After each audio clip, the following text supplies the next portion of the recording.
महाराष्ट्र का एक बैंक, एक नेता और 25,000 करोड़ का स्कैम। महाराष्ट्र के आम लोगों के पैसों से सियासत का महाखेल खेला गया और अब ईडी के नाम लगा है एक नाम, रोहित पवार। तो ये कहानी है महाराष्ट्र स्टेट कोऑपरेटिव बैंक की, जिसे आप पीएमसी बैंक स्कैम 2.0 भी कह सकते हो। ये वही बैंक है जिसमें लाखों किसानों, टीचर और छोटे व्यापारियों के पैसे थे और इसी बैंक का पैसा एक बड़े स्कैम के जरिए प्राइवेट कंपनी में पंप किया गया।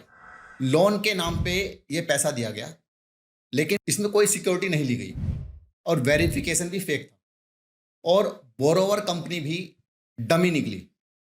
और जैसे ही पैसा बैंक से निकला, नेताओं के साथ जो लिंक्ड कंपनीज थी उसमें इस सारे पैसे को घुमाया गया। तो ईडी ने अब इस 25,000 करोड़ के स्कैम में चार्जशीट भी फाइल कर दिया है और जो नाम इसमें निकल कर आया है वो है रोहित पवार का, एनसीपी के युवा नेता, शरद पवार की फैमिली से और महाराष्ट्र की पॉलिटिक्स में एक बहुत ही पावरफुल नाम। कोर्ट्स ने उन्हें समन भी भेजे हैं। तो let us crack it down in simple words. Cooperative bank ने पॉलिटिकल प्रेशर में लोन्स को अप्रूव किया। इसमें कुछ डमी कंपनीज बनाई गई जिसमें डमी डायरेक्टर्स रखे गए। तो रियल बेनिफिशियरी जो थे वो इसमें पॉलिटिकल नेक्सस था। लोन वापस नहीं आया और एनपीए हो गया। बैंक की बुक्स में 25,000 करोड़ का डिफॉल्ट है।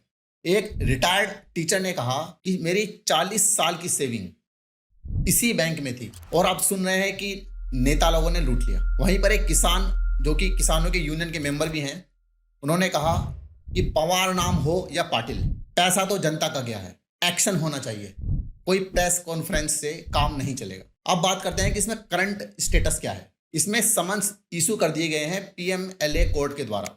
ईडी ने क्लियर कहा है, this is a classic money laundering case and the accused have been given time to respond. इसकी अगली हियरिंग जो है वो अगले महीने की पहले हफ्ते में है।